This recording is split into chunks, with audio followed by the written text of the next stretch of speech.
Hello guys, ഞാൻ ഇന്ന് പറയാൻ പോകുന്നത് വളരെ രസകരമായിട്ടുള്ള തീറ്റ മത്സരത്തിന്റെ കഥയാട്ടോ. റൂട്ട് 66 ഏറ്റവും വലിയൊരു അട്രാക്ഷനാണ് ബിഗ് ടെക്സാൻ റെസ്റ്റോറന്റ്. 1960 ഈ റെസ്റ്റോറന്റ് സ്ഥാപിക്കപ്പെട്ടത്. അന്ന് മുതൽ ഇവിടെ ഒരു ഫുഡ് ചലഞ്ച് നടക്കുന്നുണ്ട്. അതിന്റെ പേരാണ് 72 ഔൺസ് ചലഞ്ച്. 72 ഔൺസ് എന്ന് പറഞ്ഞു കഴിഞ്ഞാൽ ഏകദേശം 2.041 kg സ്റ്റേക്ക് ആകട്ടോ. അത് മാത്രം പോരാ, അതിന്റെ കൂടെ തന്നെ shrimp cocktail, baked potato, salad, roll, പിന്നെ ബട്ടർ, ഇത്രയും സാധനങ്ങളാണ് കഴിച്ചു തീർക്കേണ്ടത്. ഇത്രയും കഴിച്ചു തീർക്കാൻ നമുക്ക് 1 hour കിട്ടും കേട്ടോ. ഈ ഒരു സ്ഥലത്ത് വെച്ചിട്ടാണ് കോമ്പറ്റീഷൻ നടക്കുന്നത്. കോമ്പറ്റീഷൻ നമുക്ക് എൻറോൾ ചെയ്യാൻ വേണ്ടി $72 ആണ് ഫീസ്.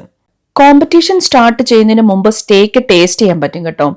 എന്തെങ്കിലും മാറ്റം വരുത്തണമെന്നുണ്ടെങ്കിൽ നമുക്ക് മാറ്റവും വരുത്താം. വൺസ് നമ്മൾ ജയിച്ചു കഴിഞ്ഞാൽ ഈ ബോർഡിൽ നമ്മുടെ പേര് വരും കേട്ടോ. ഇതുവരെ 10,000-കണക്കിന് ആൾക്കാർ ജയിച്ചിട്ടുണ്ട്. കൂടുതലും ഫെയിലിയേഴ്സ് ആണ് കേട്ടോ. ഞാൻ ചെന്ന് കഴിഞ്ഞപ്പോൾ ഇദ്ദേഹം ഇവിടെ നിന്ന് മത്സരിക്കുന്നുണ്ടായിരുന്നു. പക്ഷെ അൺഫോർച്ചുനേറ്റ്ലി അദ്ദേഹം ജയിച്ചില്ല. ഒത്തിരി പേരുടെ ഒരു സ്വപ്നമാട്ടോ ഈ കോമ്പറ്റീഷനിൽ പങ്കെടുത്ത് വിൻ ചെയ്യാന്നുള്ളത്. അവിചാരിതമായി പാബ്ലോ എന്ന ഈ മനുഷ്യനെ വീണ്ടും അവിടെ വെച്ച് കണ്ടുമുട്ടി കേട്ടോ. ഞങ്ങൾ മ്യൂസിയത്തിൽ വെച്ച് പരിചയപ്പെട്ടതായിരുന്നു. എന്തായാലും ഞങ്ങൾ രണ്ടുപേരും സെയിം റൂട്ട് 66 ടീഷർട്ട് ഒക്കെ ആയിട്ടേക്കുന്നത്. അപ്പൊ ഗായ്സ്, നിങ്ങൾക്ക് ഈ മത്സരത്തിൽ പങ്കെടുക്കാൻ താല്പര്യം ഉണ്ടെങ്കിൽ നേരെ വിട്ടോ ബിഗ് ടെക്സാനിലോട്ട്. Okay guys, thank U.